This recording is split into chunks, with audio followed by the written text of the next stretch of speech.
ассалому алайкум шунавандаҳои арҷманд. гуфторамонро аз силсилаи хониши адабӣ оғоз менамоем. ҳоло гуфтори 22-умро аз рӯи китоби адабиётшиноси варзида ва мунаққиди барҷастаи тоҷик соҳиб Табаров зиндагиномаи Садриддин Айнӣ солҳои 1875-1899 дар қироати Абдурашид Хоҷамқулов бишнавед.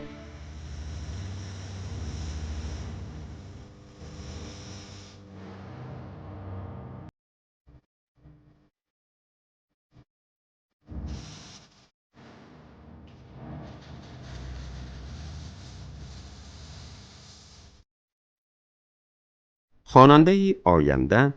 از این گفته‌های بالا درباره چی بودن بازاری ریسمان نه تنها معلومات حاصل می کند، بلکه عینی خود اصطلاح بازاری ریسمان را شرح داده در قوسین می نویسد: در بخارا بازاری ریسمان کنایه از کوششگاهی آدم بود. همانجا همین گونه تماشاگاه ها از نظرگذرانی و مشاهده های جای و مکان، محله ها، باغ و کشک ها، مدرسه و مسجد های گوناگون بخارا به صدرالدین نوباریخ مدد رسانیدند که به گذشته تاریخی و آن زمانی این شهر از نزدیک شناس شود و درباره آن تصورات نخستین و اندکی روشن پیدا نماید. مثلا در عرفه به آخر رسی زمستان و آغاز ختم سال تحصیلی 1890-1891، یعنی در آخرهای ماه فوریه و ماه مارس سال 1891، در وقت شکفتن گل و درختان، میسه و سبزه ها و بوته و وشزارها، میل صدرالدین ملابچه به تماشای کار و عمل آدمان گوناگون، کسب و هنری اشخاص مختلف، بینشی بچگانی صعوه و زاغچه و ساجباز، جوانانی چهچهک باز از بالای فوت جهنده،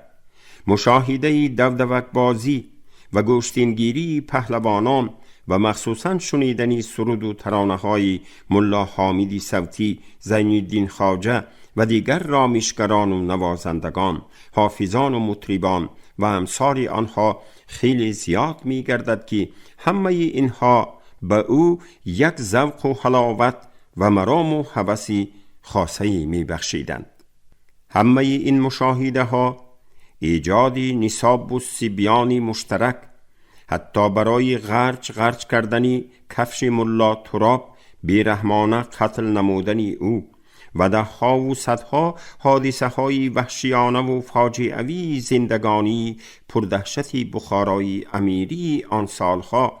هم پهلوهای نو و تازه حیات اجتماعی زمان، هم رذالت و قباحتی ساخت امیری و هم کرختی و شخص ماندگی وضعیت و محیط جمعیت استبدادی فیادلی و مانند آنها چشم صدرالدین جوان را تدریجاً کشادند و به عقل و شعور او تأثیری کلان رسانیدند.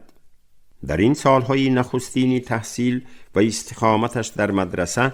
دقت صدرالدین ملابچه را باز بسیار واقعه های خرد و کلان، ضدیت و نزاع، زد و خورد و صدمه و لحظه و حادثه های در گرد و اطرافش به وقوع آمده به خود می کشیدند. از همه آن واقعه های دوست داشته او، غیر از شعر و شاعری، صنعت و هنردوستی، سیر و گشت با جوان مردان و پهلوانان، فتوان و عالی همتان، باز تماشاهای توی و سور و بزم و جشنهای کسبی و تاریخی و عنعنوی و خلقی که در بین عامه وسیع مهنتکشان خیلی وسیع انتشار یافته بودند، مقام کلان را اشغال می کردند. مثلا صدرالدین ملابچه سال اولی تحصیل سیر فیض‌آباد را که هر سال در روزهای جمعه ماه هوت در بین 20 فوریه مارت در باغات دلکش و منقش خوب و زیبا، در میسزار و سرزمین های وسیع خوشمنظره و سیرابی شمال شرقی بخارا تشکیل می یافت، با دوستان و بعضی شریک درسانش خیلی دوست می داشت. از جمله او در سال 1891 با مخدوم گو، معصوم خواجه، پیرک، ملا حامدی صوتی، زین الدین خواجه و اکاش سید محی الدین خواجه در هفته دوم ماه هوتی سال 1308 هجری، دهه دوم ماه مارس سال 1891 میلادی به سیر فیض آباد برآمده، در آنجا با قسمی از گنجینه‌های بای مدنی و فرهنگی و ثروت‌های مادی و معنوی خلقی از نزدیک مکمل آشنا و شناس می شود.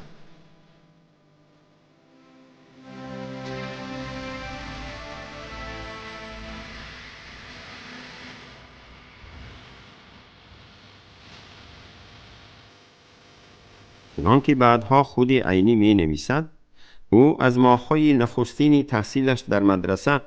نه تنها یکی از مخلصان و دوستداران صادق‌ترین عید نوروز که عیدی بهاری عمومی فارسی زبانان صدرالدین عینی کلیات جلد 6 صفحه 243 حساب می یافت می گردد، بلکه در آغاز عید نوروزی سال 1891 با در بالا نام بردگان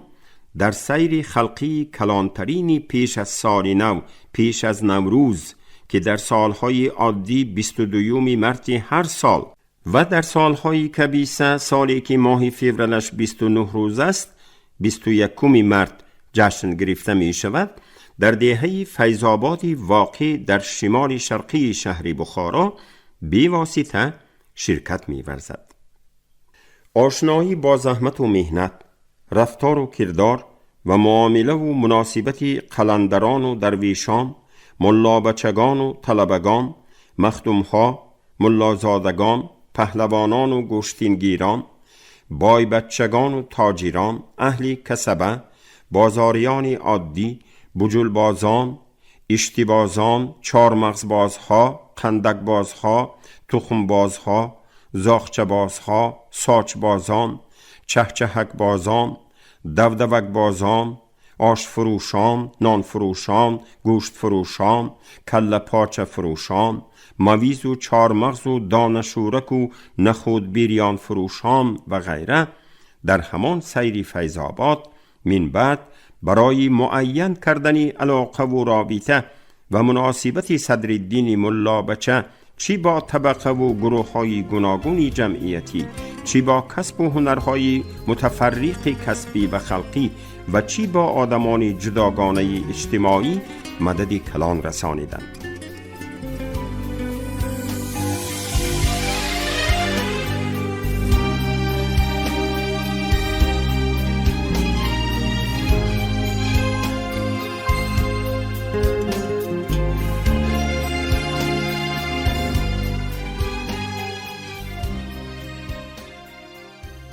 در همان سال تحصیل 1890-1891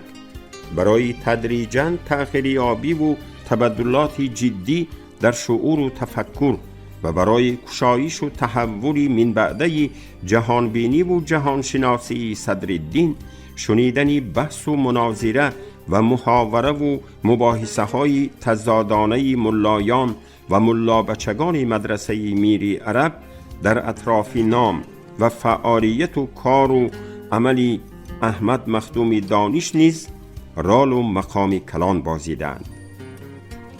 او از همان سال اولی تحصیل 1890-1891 سر کرده نه تنها درباره احمد مخدوم دانش فکر و عقیده و اندیشه و سخنهای گوناگون و متفرق و متضاد و مختلف را می شنود، بلکه در یکی از روزهای تحصیل او را در صحن مدرسه میر عرب بیواسطه می بیند.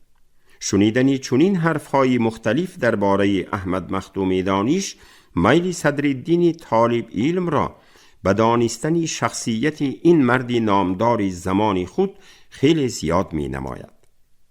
بحث و مناظره ها فکر و اندیشه ها و گفتگو و حرف های خیلی گوناگون، تضادانه و مختلف در اطراف این نام سببگاری آن شدند که صدرالدین طالب علم در جستجوی چگونگی شخصیت و فهمیش جهانبینی و مفکوره این مرد نامدار زمانش شود. بنابر همین در عقل و شعور و تفکر او میل دیدن و حتی شناسایی با احمد مخدوم دانش پیدا می گردد.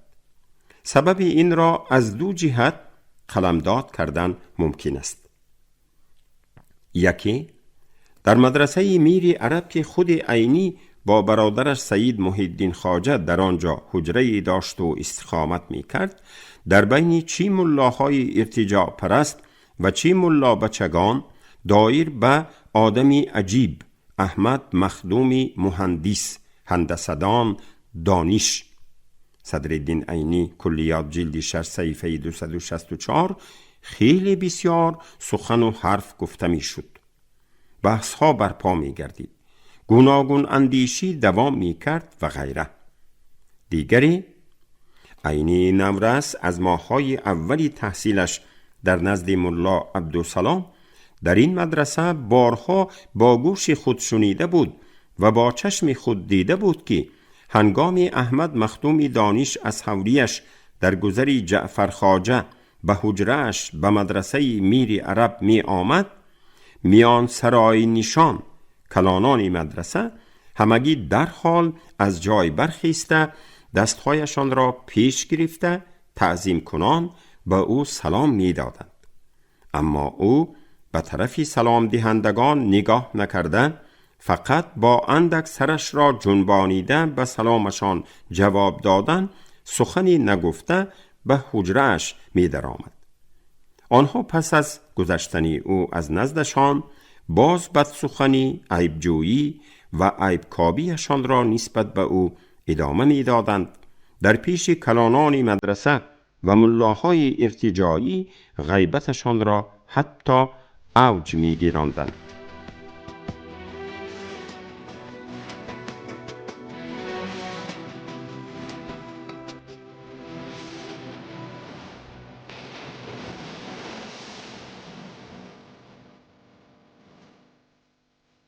یکی از چنین ملاها احمد مخدوم دانش را همصحبت دیو و پری و جین و شیطانها می شمارید.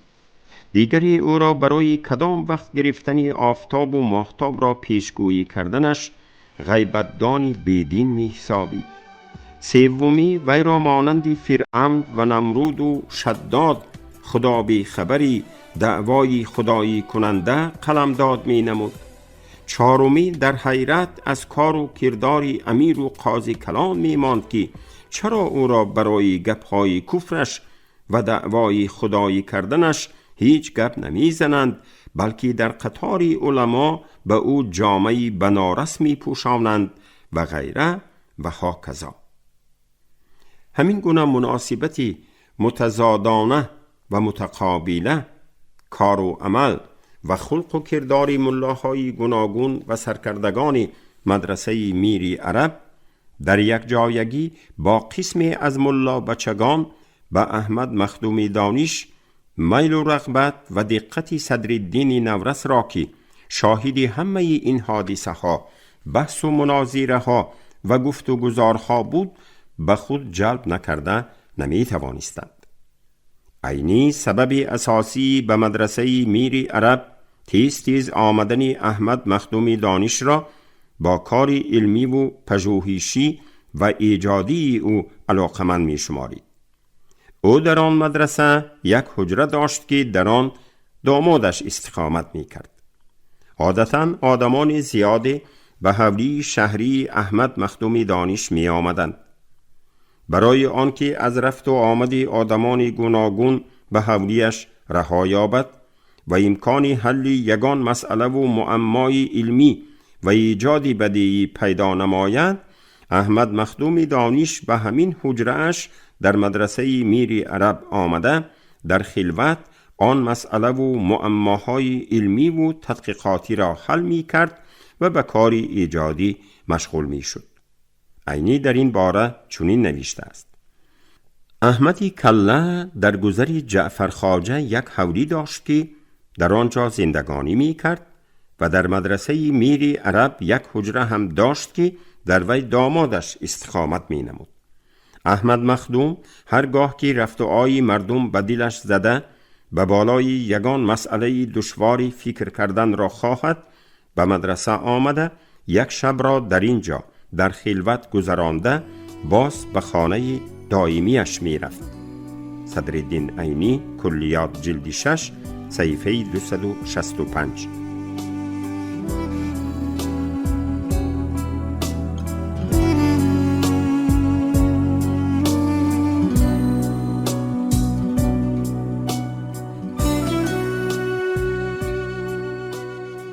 همه چنین واقعه و بیانات عینی نه تنها برای کشایش و وسیع گردیدن جهان بینی و جهان شناسی من بعده خود او از سال اولی تحصیلش در مدرسه مددگار، بلکه یک خودی دیدن و بعدها فهمیدن سخنان دشمنان و رقیبان احمد مخدوم دانش میل او را به سوی عقیده و مفکوره این معارف پروری بزرگ زیادتر می نمایند. صدرالدین در مدرسه میری عرب هر روز در بین عصر و شام می دید و می شنید که بیشتری ملاها و کلانان مدرسه با عادت مقرری هر روزه در میان سرای مدرسه در نشیمنگاه درونی دروازه کلان مدرسه نشسته بحث و مناظره می کردند، در هر خصوص سخن می رانند که در بین آنها مسئله های گوناگون زندگانی از جمله مسئله های اجتماعی، دینی و مانند آنها هم بودند و در این حالت سخنرانی، بحث و مناظره و بهتان و تهمت را در حق و در اطراف احمد مخدوم دانش از خاطر نمی برآوردند. ملا بچه صدرالدین برخلاف دشمنان و رقیبان احمد مخدوم دانش نسبت به او مهر و محبت ناعیانی پیدا کرده بود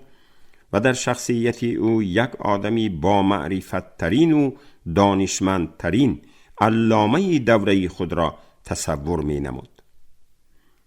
این تصوری مثبت و نیک و باوری پررو و کامل درباره صاحب معرفت، خردمند، با فرهنگ و دانش پژوه ترین آدمی دوران خود بودن احمد مخدوم دانش در صدرالدین نخستین بار در آخر سال 1890 و یا آغاز سال 1891 به واسطه خبری او که امشب در فلان ساعت ماه می گیرد، فلان دقیقه دوام می کند و هر کس که در همان وقت به بالای بام مدرسه براید این حادثه طبیعت را تماشا می کند گفته خبر دادن دانش به کلانان مدرسه، ملاها و ملا بچگانی در نشیمنگاه مدرسه میری عرب رسانده بود، در ملا بچه صدرالدین پیدا گردید. هنگامی که آن شب ماه می گیرد و بیشترین کلان شوندگان مدرسه، ملاها و ملا بچگانی به بالای بام مدرسه برآمده از این حادثه طبیعی ظاهراً فوق العاده آگاه می گردند، بعد از این اکثر آنها از جمله داملای کنجکی خود او ملا عبدالسلام احمد مخدوم دانش را به جادوگری و سحربازی گنهکار می کنند و به او سنگ ملامت، غیبت و تهمت و بهتان را روانه می نمایند. صدرالدین عینی، کلیات جلد 6 صفحه های 267 268.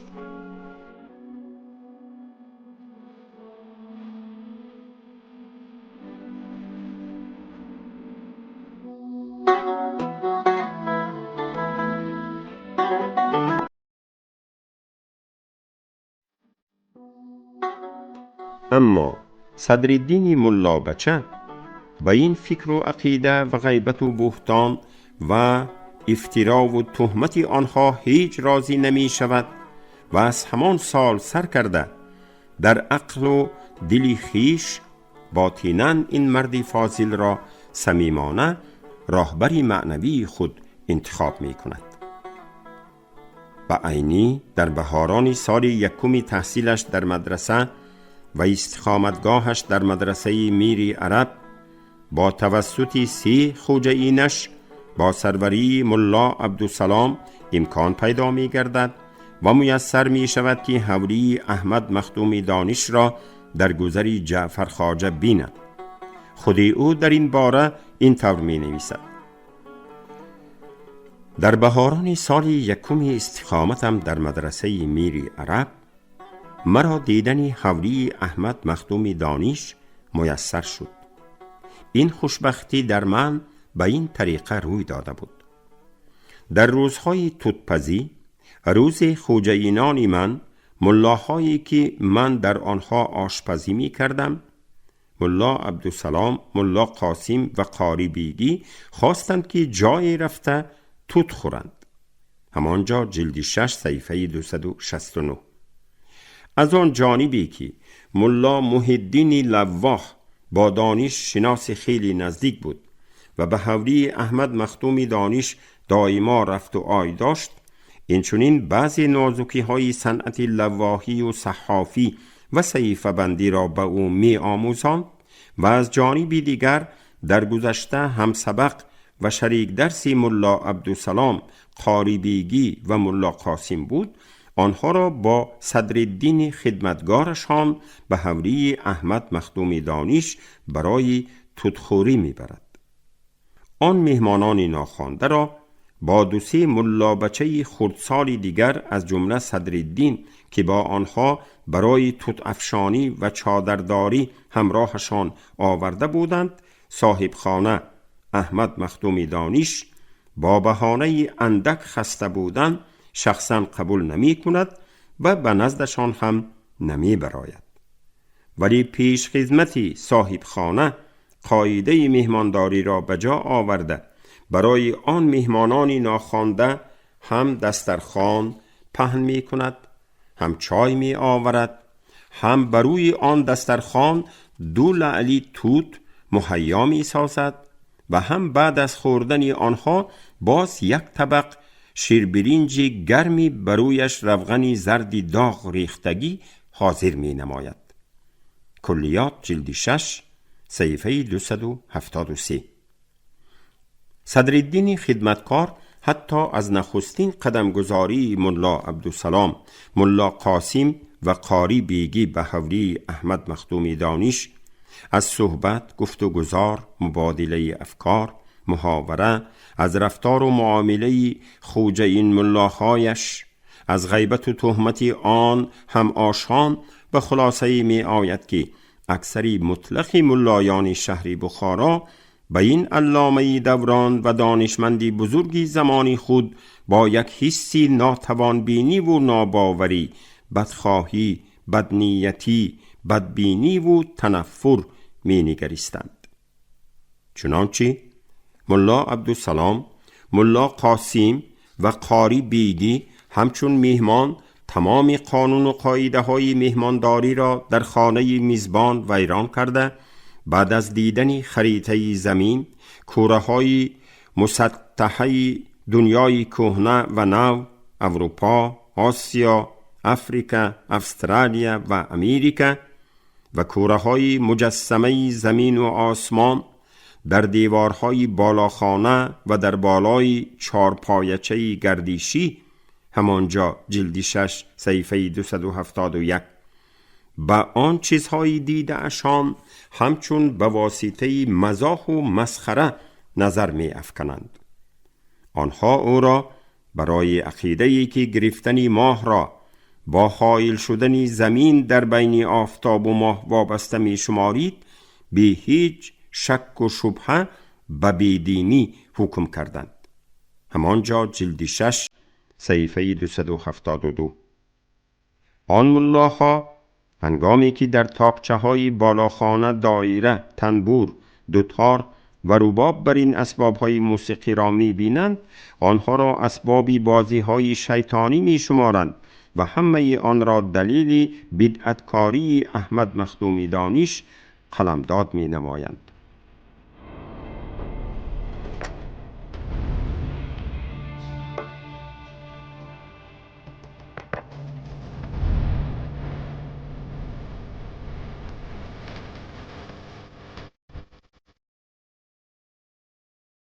همین طور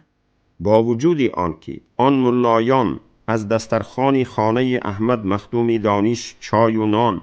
و توت و آش خوردند، حتی او برای به نزد آن میهمانان ناخوانده برآمده نتوانستنش از آنها عذر هم خواسته است، در چنین حالت هم آنها باز از غیبت و تهمت، بدگویی و بدسخنی و عیبجویی این مرد فاضل لحظه هم دست نمی کشند. آنها این رفتار و کرداری نامطلوب و فاحش خود را مخصوصاً بعد از به خانه‌اش رفتن ملا محی الدین لواح باز هم زیادتر و آزادانه تر و قطعی تر و فاحشتر دوام و رواج و رونق می دهند. بعد از مشاهده چنین رفتار آن ملایان، صدرالدین به خلاصه نآمده نمی تواند که کار خوجینان او تنها غیبت و تهمت و عرض و شکایت کردن از بالای احمد مخدوم دانش عبارت بوده است و خلاص. چنین معاینه و مشاهده ها و مخصوصاً با گوش خود در عمل شنیدنی این قبیل بحث و مناظره ها، مشمش و خرخشه ها و تهمت و غیبت های چنین ملایانی متعصب و شاگردان آنها در حق احمد مخدوم دانش، صدرالدین جوان را وادار می سازند که رفته رفته موقعی خود را درباره این شخصی فاضلی زمان باز هم روشن‌تر و دقیق‌تر معین نماید و کشاد و روشن گوید و بیان نماید. تدریجاً مهر و محبت، ذوق و هوس و طرفداری عینی به شخصیت احمد مخدوم دانش و آثار او هم زیاد و هم وجداناً صمیمی می گردند که این نتیجه عکس تأثیری بود که به سبب هجومی بی‌منطقانه ملایان به او در دل من پیدا شده بود. می نویسد بعدها خودی نویسنده درباره پیدایش چنین مهر و محبت و طرفداری او احمد مخدوم دانش و ایجادیات وی را. جلد 6 صفحه 273. او در جمله های زیرین این فکرش را این طور بیان کرده است: در آن وقت سالهای 1890-1891 محبت و طرفداری من به احمد مخدوم وجدانی بوده. این نتیجه عکس تأثیری بود که به سبب هجومی بی‌منطقانه ملایان به او در دل من پیدا شده بود، وگرنه من در آن وقت و در آن سن و سال از مسلک و مقصد احمد مخدوم خبردار نبودم و خبردار شدنم ممکن هم نبود، چون که خصلت‌های او را من همیشه از دشمنان او می شنیدم. شکایت‌ها، غیبت‌ها و بدگویی‌ها در حق احمد مخدوم در محیطی که من بودم چنان بسیار بودند که دلی من هم شبهه‌ای بدی نسبت به او پیدا نکردن نمی ماند. کلیات جلد 6 صفحه 273.